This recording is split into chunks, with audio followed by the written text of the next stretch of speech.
Si est-il la question qui ne passe pas du tout.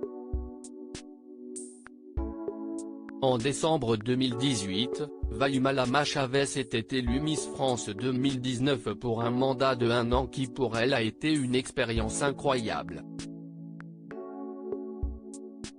Désormais reconvertie dans la chanson, l'ex-reine de beauté n'a toutefois pas oublié son année de règne, et surtout, les bons comme les mauvais moments.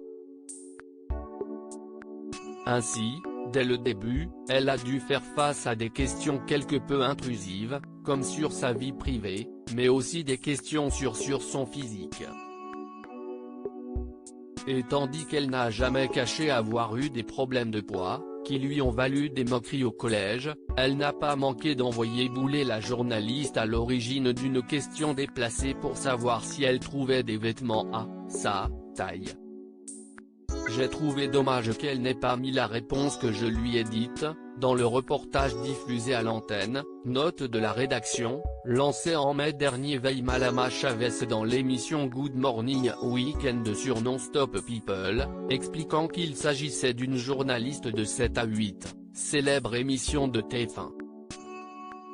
Si est-il dommage que vous m'associez toujours à ma taille alors que j'ai tellement de choses intelligentes à dire, mais que vous, non.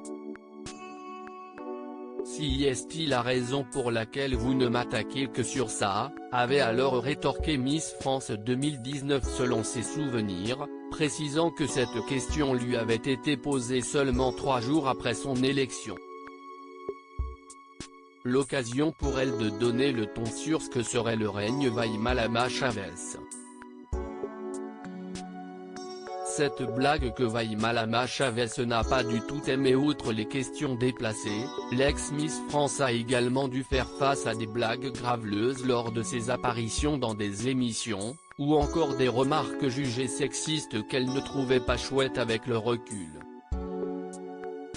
Comme celle de Laurent Ruquier, qui avait valu à l'animateur de nombreuses attaques, qui avait supposé que la venue de la reine de beauté dans son émission allait relancer la natalité en France.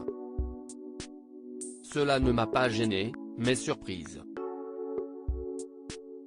J'étais étonné car je ne m'attendais pas à ce qu'ils disent à l'antenne quelque chose comme « Voilà Miss France, utilisez son image pour vous branler et faire des enfants », avait-elle déploré quelques mois plus tard, se sentant considérée comme un objet.